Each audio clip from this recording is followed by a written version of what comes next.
Welcome to my channel. ఈరోజు అమ్మ వంటల రుచులు చాలా తక్కువ టైంలో రుచికరమైన అటుకుల పాయసం ఏ విధంగా తయారు చేయాలో ఇప్పుడు చూద్దాం. ముందుగా స్టవ్ మీద మూకుడిని పెట్టుకొని 1 టేబుల్ స్పూన్ నెయ్యి వేసుకోవాలి. నెయ్యి వేడైన తర్వాత 1 టేబుల్ స్పూన్ జీడిపప్పు, 1 టేబుల్ స్పూన్ బాదం పప్పు ముక్కలను వేసుకొని లో ఫ్లేమ్లో కలుపుతూ కొద్దిగా వేయించుకోవాలి.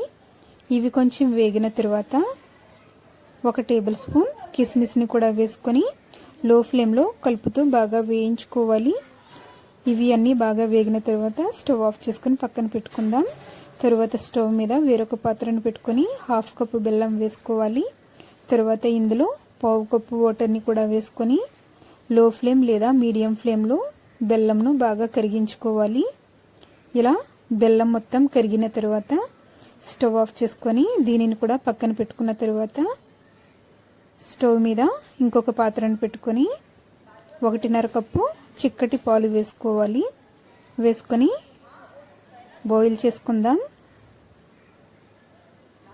ఇలా ఒక పొంగు వచ్చిన తర్వాత స్టవ్ లో ఫ్లేమ్లో పెట్టుకొని ఇందులో పల్చటి అటుకులు 1/2 కప్పు వేసుకోవాలి.